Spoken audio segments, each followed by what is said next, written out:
Alléluia. Bien-aimé, Yeshua bien. Alléluia. Pesa moninga nombo tebise que non Yeshua bien. Au côté les maïbise que non Yeshua bien. Amen. Yeshua bien. Le Seigneur est tellement bon. Il est tellement merveilleux. Amen. Amen. Nayoka ki moto azo témoigner. Alobi nzamba salinga bolamu. Lobi nakutanaki na mikakatano balingaki babeta masasi. Mais babobeta te. Alléluia. Oyo na antibale ya solo eza Yesu. Oyo akangaka sirete akangaka sef eza Yesu. Oyo afenaka loboko esimba wana te eza Yesu. Alléluia. Bien-aimé, na tango ozali koya na tongo ozali koya kosanzola ye. Yeba ete oza ya ye. Komutu akoyeba naza ya Yesu. Sokoyo alo nzembo oyo ale moloto ayemba alobi naza ya Yesu. Naza ya Yesu. Mutu aza ya Yesu abanga te. Alenga te. Lokola aza ya nani ya Yesu. Bien-aimé dans le Seigneur, le continue avec la suite d'Exosia. Exosia. Alléluia. Exosia. L'onction de la consacration. Amen. L'onction de la consacration. Exosia. Onction, il y a bopakolami mafuta pe kopesa yo liloba efanda kati na yo. Amen. Amen. La consacration. Bien-aimé dans le Seigneur, lobi to zaki na troisième, na deuxième point, na premier point, lobi to zaki na premier point. Comment accéder toza na niveau ya Chrisma? Amen. Chrisma nesika tozali. Wana nde tobandela kilobi tozalaki na Chrisma. Comment recevoir Chrisma? Ne troisième dimension ya onction tobandaki na dunamis toki na exousia awa toza na Chrisma. Amen. Alors bien aimé dans le Seigneur, lobi tolobelaki keno tokoyamba Chrisma ndenge nini, tokozala na Chrisma ndenge nini, tokotongisama na Chrisma ndenge nini. Alors bien aimé, lobi tolobaki keno na communion intime avec Dieu. Tutangaki na Jean 15 verset 5. Bien aimé, tokoyamba Chrisma ndenge nini. Ya mibale esengeli consacration et sainteté. Alléluia. Consacration et sainteté. Tu dois commencer d'abord par te consacrer toi-même. Alléluia. Mutu nzambe abengaka yo liboso a consacrer yo na musala na ye. Esengeli yo o se consacrer na. Salut. Yo moko olobike nzambe ngai na mibonzi lokola mbeka. Epa na yo. Salanga ndenge yo olingi. Amen. Amen. Omitiki boye. Mama, okendaka na zando soki ba tomate na yo. Soko tiango na sani. Tomate atikaka yo, atikaka ye, osala ye ndenge yo olingi. Alléluia. Soki okotumba tomate. Otumbi yango. Soki okozongwana ole yango. Soki okoloba na kata yango, okokata yango. Emitiki esengeli biso pe bien aimé dans le Seigneur. Tomitika liboso ya nzambe lokola ba tomate. Amen. Alléluia. Amen. C'est-à-dire nzambe asalela biso ndenge ye alingi. Jamais moto akozala consacré soki amitiki te. Alléluia. Jamais. Yango wana kozwa onction na nzambe ezalaka force te. Komona moto agangi bana nanga oye n'existe. Non, ce n'est pas une force. Alléluia. Amen. Ce n'est pas une force. Yesu soki asi aponi yo okokende pa na ye na bopete. Et puis akosalela yo ndenge ye alingi lokola bato balingi te. Alléluia. Amen. Lelo tokomi na organisation na biso et na basali ya Nzambe mosusu. Bazali kotinda bango mission bakei me na kati na mitema na bango balingi te. Tomona basali awa balingi ba miteye balobi tolingi to miteyo tel part. Aboyi abi malamu nati karaka awo. Alléluia. Amen. Moto ya kati tango alobi bien aimé le Seigneur aleki mongongo ya moto ya libanda. Mongongo ya moto ya libanda ezali komema na perdition na liwa. Mais ya kati ezali komema moto bien aimé na kozala sauvé. Alléluia. Amen, amen. Alors, totangi nanu makomi na Nzambe liboso, totia mwa ba commentaire ya molimo mosantu. Consacration et sainteté. De Timothée 2:21. De Timothée, chapitre 2, verset 21. Biblia inasomeka hivi katika jina la Yesu Kristo. Amen. Basi kama mtu anajisafisha na Hawa, atakuwa chombo cha kupata heshima, ametakaswa na kufaa kwa kazi ya Bwana, ametengenezwa kwa kila kazi njema. Amina. Amen. Tofandi. Soki oyo petolami na ba oyo basokoli ye na ba oyo kama oyo ameshafichwa na Hawa. Bien aimé dans le Seigneur, lavé par qui? Lavé par qui? Lavé par le sang de Jésus. Alléluia. Par quoi? Le sang de Jésus. Bien aimé, en français on a dit ceci. Si donc quelqu'un se conserve pire et s'abstenant de ces choses, il sera un vase d'honneur, sanctifié, utile à son être, propre à toute bonne œuvre. Utile à son être. Alléluia. Bien aimé, soki basokole yo. Tolami na Yesu. Kopetolama na Yesu bien aimé.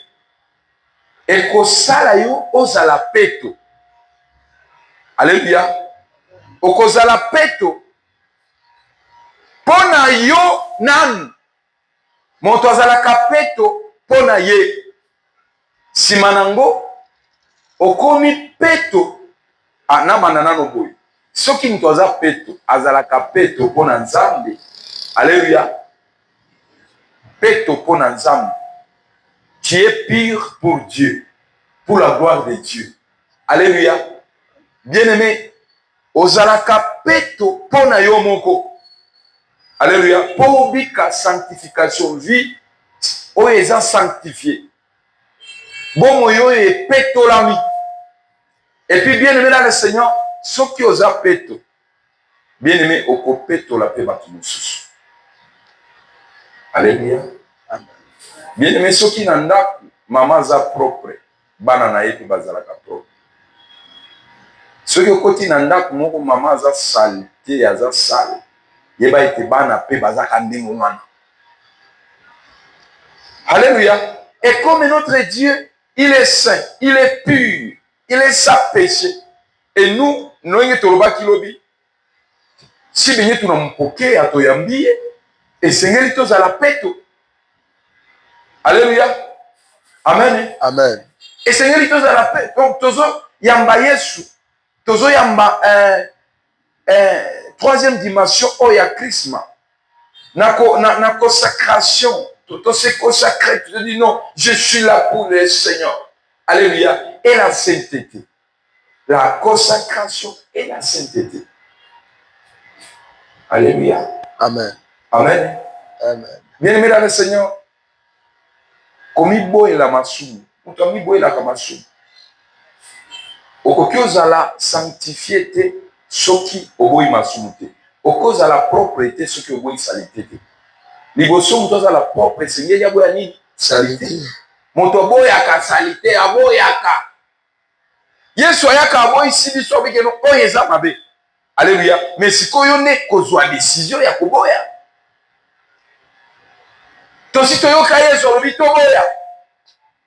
Mais bien aimé, tozosala. Maman lobi mwana nanga kosakanaka na potopoto te. Eza mabe. Alléluia. Esengeli siko mwana soki ayoki atika. Alléluia. Mwana yoki atiki. Wana moboti akoyeba ke mwana nanga kalazaki kosakana na potopoto. Mais potopoto eza wana mwana nanga kotina kati te. Ayebi ke no mwana nanga komi sanctifié. Alléluia. Mwana nanga komi propre. Okokoma moboti ye moko abandi kotémoigner mwana bi mwana nanga sakanaka na potopoto te. Tokoma na dimension oyo Jésus ye moko akotémoigner biso ke mwana nanga alingaka masumu te.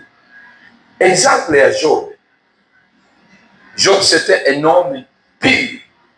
Alléluia. Un homme sanctifié. Tango Satan na diable aye kofunda Job epai ya Yesu. Epai ya Nzambe ayebisi ke non nakutani na mutu na yo Job. Un homme juste. Alléluia. Mais akweyaka te asalaka mabe te mpo osi opambola ye na biloko. Alléluia. Nzambe ayebisi ke non kende osala nyonso olingi epai ya Job. Amen. Bien aimé, tokokoma na dimension moko Nzambe ye moko atiki diable atante biso po amona soki toza na kibosa. Alléluia. Amen. Dieu a permis à ce que le diable puisse aller tenter Job parce qu'il y a yébaye. Alléluia. Un chrétien, Dieu ne permettra jamais que diable aille tenter yo ce qu'ils ont baillé dimension à yo. Amen. Nzambe ayebaka dimension ya Job. Ayebi ata osali ndenge nini. Akolela solo, akoselamante, mais okoko Israël. Tika bien aimé tango diable azokotela yo, atante yo na motindo nyonso me akoyisa yo. Alléluia. Amen. Mais Job alonga parce que Job il était consacré à Dieu. Alléluia. Il était consacré et il était un homme juste, un homme parfait, un homme sans péché. Alléluia. Papi que soki topé to l'ami. Bien-aimé dans le Seigneur, tokozala utile pour Nzambe, pour na kozongisa lokumu epai ya Nzambe. Yango wana bien-aimé mutu oyo apetolami vina ezaka bongo. Na ba action na nyonso bato bakomona bakosanzola Nzambe. Alléluia. Et mutu wana ndenge abikaka ezaleli na ye azaka Nzambe lokumu ezongi pa Nzambe. Bakotanga su Bible te po baya epai ya Yesu. Tabia yako italeta batu kwa Yesu. Amen. Tujikaze tuwe bakristo benye tabia yetu inaleta batu kwa Yesu. Balisha fungula Biblia sana. Biblia banafungula, banakufungulia Biblia sana. Me haupati kitu. Alléluia. Amen. Amen. Amen. Bien-aimé, kuwa mkristo mwenye kuzala. Koma wewe ushakuwa ekomba spirituel. Ekomba spirituel. Première année na église, obotité. Deuxième année na libala, obotité. Troisième na libala, obotité. Quatrième, ozobotate. Cinquième, ozobota. Sixième, ozobotate. 10 ans na libala, ozobota. 15 ans, yeba ete. Moto ya bali yo. Ye moko abandaka nanu keno toki ne pa munganga. Alléluia. Toki ne pa munganga. Bobani na munganga liboso papa. Ba oyo ya mindele ya kisi ya mindele bazokoka te. Eza na bao ba tradi moderne kisi ya nini ya bokoko. Bokoko wa. Bozoluka nini? Bobota. Bokomi na suka tango bomeki bokomi na suka. Boluki bakoseye. Bino bobota ka ndenge nini? Bino pe toyoka kino bosala 2 ans 3 ans bobota te. Ezalaka ndenge nini? Oh, tozalaka boye. bamemi bino epa bakenda bozwi te. Alléluia. Po ki ekomba esalaka pasi. Jamais moto akoyebisa yo te no naboti te aza na esengo. Non, non. Azalaka azoyoka bato bazoloba ke yo oza na libala oyo ezobota te kwani. Amen. Mais pourquoi nous les chrétiens tosi tokoma bikomba spirituel? Alléluia. Soki toza na semence ya Yesu. Alléluia, tokobota. Pe tokobotisa. Wana semence ya Jésus-Christ. Okobota pe okobotisa. Pona nini ozobotisa te? Matthieu 28, Oeza 19 wana, allez partout dans le monde. Toki kosani. Toki kobota pe tobotisa. À partir ya bizaleli na biso, bien aimé, tozobota. Bato bazomona biso, bamoni Yesu kati na biso. Nous sommes sanctifiés, nous sommes saints pour le Seigneur. Bamoni Yesu parce que ende mo santu. Kokota kati na biso Yesu, asali biso tokoma basantu. Ebongo tosani tokobota. Alléluia. Amen. Amen. Amen. Bien aimé, toko recevoir Chrisma. Tant que tu se sanctifier, tomi bo eli masu, to se consacrer et pas ensemble. Naza ya Yesu, na kosale la Yesu, na kosale la Yesu, naza peto na kosale la Yesu. Alléluia. Amen. Amen. Amen. Olata kelamba na ya pembe. Okuluka nzela. Esika konyata, esika poto konyata te. Elamba na ya pembe. Amen. Mais pona nini? Tolati Yesu. Alléluia. Amen. Abi. Nzembo eyembaka plus que la neige. Nazala blanc plus que la neige. Yaza pembe. Mais tango tomemi salite na ye oyo esalaka etiaka matache eza masumu. Alléluia. Masumu. Balobi papa boya masumu. Oui, Chrisma ekozala dimension wana ekozala kati na yo. Oyo eza dimension ya Yesu kosala intimité longo na biso. Bien aimé dans le Seigneur, soki on se sanctifie au boy masumu. Alléluia. Est-ce que mutu moko asiaboya masumu azawa sala boy? Oyo aina masumu esozawa. Oina yango. Alléluia. Amen. Bien aimé dans le Seigneur, okoyamba Chrisma, tu vas accéder na Chrisma, na dimension, parce que ça ma dimension, komata na dimension. Tant que yemba kanzambe ya dimension, okomata na dimension ce ya Chrisma. Par l'étude de la parole de Dieu. Alléluia. Amen. Kotanga makomi na nzambe. Soki olingi okoma na dimension ya Chrisma, zala na ezaleli ya kotanga makomi na nani? C'est regrettable, bien-aimé dans le Seigneur, un chrétien qui ne lit pas la parole de Dieu. Otaka makomi na nzambe te. Alléluia. Est-ce que tu as la Bible na bandako na biso? Tu peux faire 2 jours, 3 jours, 4 jours, sans lire la parole de Dieu. Les événements que nous voyons dans la cité, dans la ville, oyebi ke eza na makambo oyo tomonaka ezotinda biso toke kotanga makomi na nzambe. Ukarudia kunyumba uende usome Biblia. Alléluia. Uende soma Biblia. Mais Mkristo asome Biblia.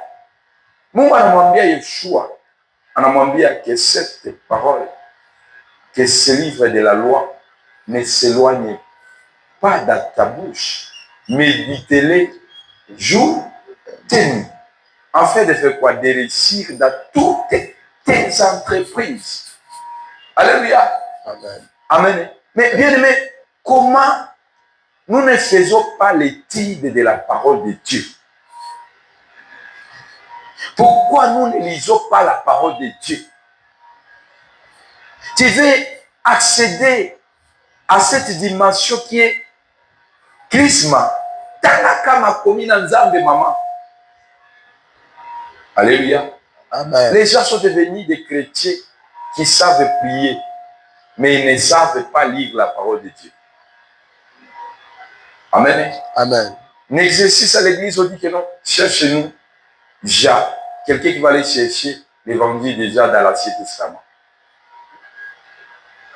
Amen. Ancien Testament, on dit, ok, cherchez-nous Lévitique. Lévitique, c'est où? Est-ce que il n'a pas comme Nouveau Testament, il n'a pas comme Ancien Testament. Tu vas voir quelqu'un commencer à feuilleter la Bible, unafika kumwisho pa Lévitique yenyewe mnazione tena unarudia kumwanzo parce que tu ne lis pas la Bible. C'était une fausse foi qu'on nous a enseigné que ce sont seulement nous les pasteurs, nous les prêtres qui devrions lire seulement la Bible. Non. Vous savez, quand Jésus-Christ vit à vous, donc vous recevez la parole. Alléluia. Amen. Amen. Et maintenant, cette parole et la Bible ici, quand nous lisons, c'est comme notre route pour un chauffeur qui conduit un véhicule. Alléluia. Est-ce que le chauffeur a oublié Kabbalah? Amen.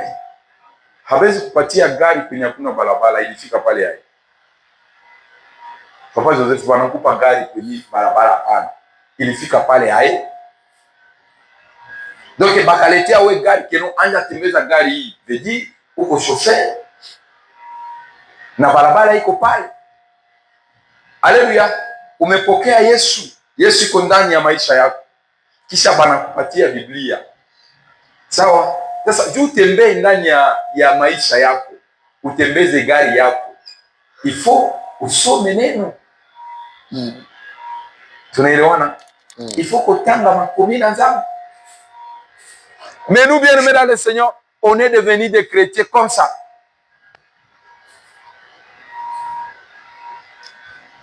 Vous voulez arriver au ciel, mais la route est là. Je suis le chemin, la vie et la vérité. Alléluia. Ce chemin, c'est quoi? C'est sa parole. Parce que lui-même, il dit que non. Tout a été fait par quoi? Par la parole.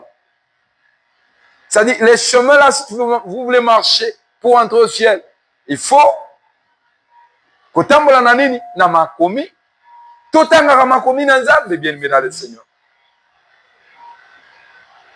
Alléluia. Amen. Amen. Amen. Balobi totanga makomi na nzambe, tangela biso 1 Jean 2, 27. Tangela biso 1 Jean. 1 Jean 2. Épître, oui. 1 Jean 2, 27. 27. Elobini. Elobi boye. Hein. Nanyi mafuta yale ambayo muliyapata L'onction que vous avez reçue yanakaa ndani yenu, wala hamtahitaji tena kufundishwa na mtu, lakini kama mafuta yake yanavyowafundisha ninyi habari za maneno yote, tena ni kweli wala si uongo, na kama yalivyowafundisha ninyi, kaeni ndani yake. Amina. Alléluia. Amina. L'onction que vous avez reçue, mafuta yenye tulipokea, Dieu itafanya nini? Dieu itatufundisha. Alléluia. C'est-à-dire mwenye amepewa mafuta, amepakwa mafuta, mafuta itafanya nini? Itamfundisha. Et là, on veut nous dire que non, les maîtres qui enseignent, c'est le Saint-Esprit. Alléluia. Les maîtres qui enseignent, c'est le Saint-Esprit. Et donc, une fois ulishapokea Roho Mtakatifu, ile Roho Mtakatifu, ule Roho Mtakatifu parce que la personne ulimpokea anakuwa mwalimu wako. Oh, mimi nasomaka maneno ya Mungu mimi sisiki yake. Alléluia. Comment hautasikia na mwenyewe na kusikiliza ile maneno iko ndani yako? Alléluia. Amen. Wewe ni ndani yangu. Si unasoma pale, yeye ni ndani yako. Na wewe ni nani? Yake. Alors muko ndani, doke ndani, tuseme na Swahili, Swahili ile inasikilika. Muko ndani. Huyu ni ndani yako na wewe ndani yake. Ndio tusema jana intimite. Koma hautasikia neno. Haleluya. Tulipokea mafuta na hautapokea mafuta, tulisema pale mwanzo, kama mafuta ikupatie zawadi. Na sasa unapokea kila mtu mwenye amepewa zawadi ya Roho Mtakatifu. Zawadi ya kuelewa neno la Mungu ni ya kila mtu. Kuelewa neno la Mungu, kila mtu ataelewa neno la Mungu. Paske ndio njia. Haleluya. Mimi ni njia, kweli na uzima. Nani ndio njia, kweli na uzima? Yesu. Haleluya. Amen. Alafu akaishi ndani yako. Maake ndani ya njia atakutembeza, mkweli atakuonesha, kama ni kweli ya neno yake atakuonesha, na kama ni uzima atakupa uzima. Haleluya. Akupesa yo nyonso wana solo apesi yo. Haleluya. Nzela atamwisho na nzela na ye nyonso wana misatu wana bien-aimé ezome mabiso na nini na bomo ya seko na seko. Alléluia. Amen. Amen. Amen. Alors, bien-aimé dans le Seigneur, oza na onction bapakola o mafuta olinyo matana ba dimension okoma na krisma banda kotanga makomi na Nzambe. S'il vous plaît, chers chrétiens, kozela te o padiri atatusomia neno bandugu yetu sasa ndio biko matata. Kama padiri ayasoma injili, hapana, abapiga mikono. Banasifu tu wakati padiri alisoma injili. Alléluia. Amen. Amen. Et là, on va chanter la chanson qu'on chante l'habitude de célébrer le Seigneur, la parole de Dieu. Mais célébrons la parole de Dieu chaque jour. Alléluia. Dans nos vies, vous qui avez Jésus-Christ, qui n'a pas Jésus-Christ ici? Alléluia. Si je te dis, si Silema tu n'as pas Jésus-Christ, utashinda journée mbaya. Uzarabie te keno me pasteur ici hakingana zana Yesu te pona nini? Alléluia. Siko okepa mosali ya Nzambe lokola Pascal wana Pascal ozana Yesu te. Obike okosala emo ozomituna keno. Papa lobi nazana Yesu te. E hapo na nini? Donc mafuta na ngazo dute na mafuta na na. Oyebike na yebi courage oza kana ngo kozongela ngo Yesu akeno. Papa mi susciter bio si même si na mafuta.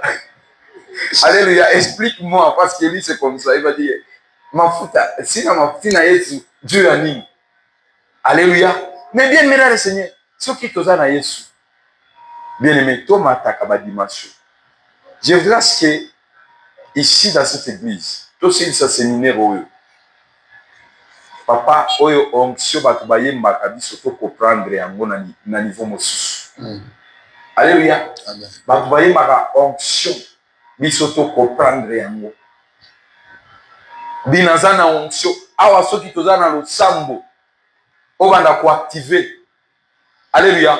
Amen. Je voudrais que cette église tozana losambo awa webi keno ndeko na muni aza malade aza peni na yo banda déjà ko activer onction ya lobiko parce que déjà totangi keno tozaka na puissance tozana pouvoir et domination pe tozana liloba intimité le mot na Yesu.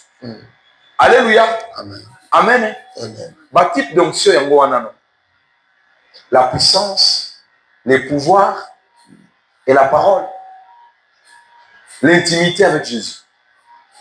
Maintenant, toi tu es là, on te dit que il y a quelqu'un qui est venu ici, il est malade. Toi tu attends que les pasteurs puissent prier pour lui. Non! Église ya basanto ba dit que non, tous na mafuta directement tango moni ata balobi na muté. Na remarqué que mutoyo molimo ayebiso déjà que mutoyo aza na problème, aza pembeni na yo. Directement obandi ko activer. Hein? Ce que oza omoni oyaki oza na dimension ya oza ya se oza na dynamis olobi ke no te na lingi na mata exosia okomi na exauce obi matisanga na krisma. Alléluia. Amen. Amen. Amen. C'est-à-dire obi Nzambe liloba nini na solola awa na mutu oyo. Alléluia. Liloba nini na sali everse ya makambo nazote awa. Na sali everse liloba nini na loba. Yo mokolo maloba pesanga liloba ona koloba na maladi ya ndeko oyo. Alléluia. Liloba tango eza obi liloba wana ezala na nguya. Alléluia. Amen. Ezala na nguya. Ezala na exaucia. Ezala na exaucia. Liloba ezala na exaucia. Eme mangana exaucia. Eme mangana dimension. Et matisos qu'on a puissance. Nathan vous allez pour libérer le au nom de Jésus. Et si là. Et si. Alléluia. Amen. Non, on mona témoignage. Il y a bandimi ekozongi la pasteur te.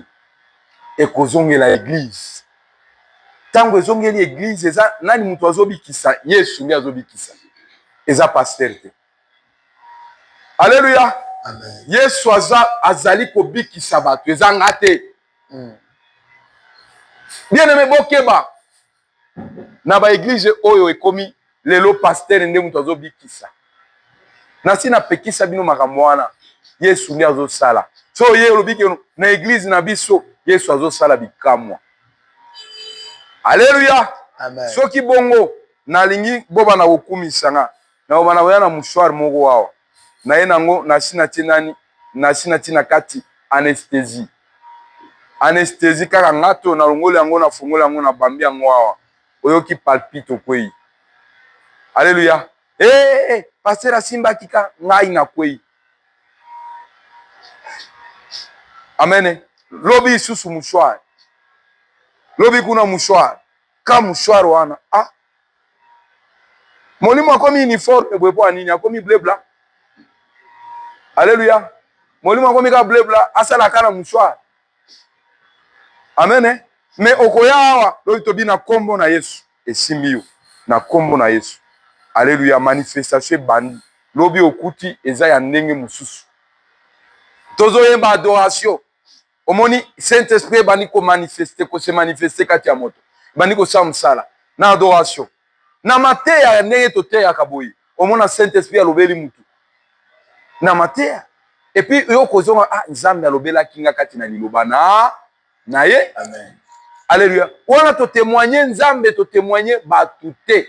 Tolongwa na makambo wana. Ya kwa kuna témoigner batu kuma kanisa. Oh pasteur. Alléluia. Bien aimé, Mungu wangu. Ona kwa enda sana tu Mungu wa pasteur Joel. Mungu wa évêque Joel tu. Nzambe ya évêque Joel. Nzambe ya évêque Joel. Nzambe ya évêque Joel. Nzambe na oti. Alléluia. Amen. Mais soki oyebi aza Nzambe na yo, aza ya solo. Benga na kombo na yo. Nzambe na nga Pascal. Nzambe na nga Pascal. Salelanga. Mais oyoka, Nzambe ya c'est quoi ça? Alléluia. Amen. Amina. Mobutu oye. Mobutu oye. Akufa te. Oye gena wapi oka wango isusu. Alléluia. Mais Nzambe soki ozoloba na kombo Nzambe kotikala seko na seko. Tika bato balobaka ba Nzambe ya ba pasteur na bango, ba pasteur na bango wana bakokufa. Na tango bakokufa, bakotikala kaka kosambela bango. Alléluia. Nzambe aza na bomoi. Comment okoya kobondela mutu asi akufa? Alléluia. Mosunga na komi koboya pe makambo mosusu o Dieu d'Abraham d'Isaac. Alléluia. Dieu d'Abraham et d'Isaac bon solo mais soki na sina ya Nzambe wana sina kolobaki no Nzambe nanga. Po ani na ozongela susu Abraham na Isaac. Sadi na odute ki akoyoka ngate po ayoka ngai fona tanga ngai Isaac. Wana ya badute no. Mais so wana dute te Nzambe nanga. Alléluia. Amen. Omoni Bartimée azaki kobanga. Po azongela keno fils de David. Abike no soki na bengi ka Yesu na moni batu nyonso bazo benga ka Yesu. Peut-être ya kozongela ngate. Alléluia. Ne aye ko activer wana okende kuna so ozana badute mais biso batu wana dute te na kotanga te Abraham. Est-ce que Abraham a ebinga? Asi akufa. Moïse asi akufa. Isaac asia kufa akosungana nini? Haleluya. Amen. Eza lokola watu babi Maria uniombe kwa Mungu. Sawa? Maria uniombe kwa Mungu. Mtu wasema Mungu Abraham, mbaya usema Abraham kama au ya msema wake Mungu hata kusikia. Abraham haiko mtu sawa. Kama ushapokea Yesu, tunakuwa pamoja ndani ya Kristo. Haleluya. Zalaka nzambe na ngawe keno oza awa Yesu afani kati na yo. Benga nzambe na yo. Asala kati na yo. Haleluya. Amen. Amen. Akoyoka yo. Oh papa Joseph. Papa ya mwana na wewe afia azo benga. Papa ya Tade. Mwanzo sasa akateni kakusadabu. Haleluya. Papa ya Tade. Mtoto wako liko naomba pale. Anasema papa yangu, papa ya Tade. Kia unisaidie, utasema komasa. Mais wewe mtoto mwana kata kapitula. Papa yangu. Kuya unitendee. Papa yangu. Parce que il dit dans Isaïe anakujua kwa jina 43. Anamjua Israeli kwa jina yake. Na wana kujua kwa jina yake. Haleluya. Amen. Bien aimé, alors quand unapenda upande ku dimension ya exaucia. Soma tu neno la Mungu. Haleluya. Neno la Mungu likae ndani yako. Amen. Amen. Liloba efa na kati na bien aimé to sepelaka na liloba na Nzambe koleka ba dollar. Dollar ezo matawa to ekiti batu pe batungisami. Oh to emati botungisami, emati botungisami, eza stable batu batungisami. Siko batu balingaka nde nini? Mais liloba na Nzambe eza stable. Etungisaka te. Etungisaka te. Alléluia. Epesaka esengo. Bien aimé, zalaka na mesana kotanga. Fongola ka Bible lobi nazo tanga kaka. Okokuta makambo ya kopesa yo esengo. Ezanga te haki ya Mungu. Utanya soma hivi pa. Utasikia unaenda soma leo nilamuka na ba mesha inaisha. Page moja tu ya Biblia inamaliza mesha yako. Haleluya. Amen. Amen. Amen. Nazolinga Nzambe asunga biso. Tozala batu ya ba dimension. Mtu afika hapa anaona tuko naomba asema hii haiko tena maombi. Akia kuiza mbona mnaomba hivi iko je? Unamwambia Nzambe ya banini? Ya ba dimension. Bien aimé tika Nzamba pamola liloba na ye ko tozongela lobi. Merci.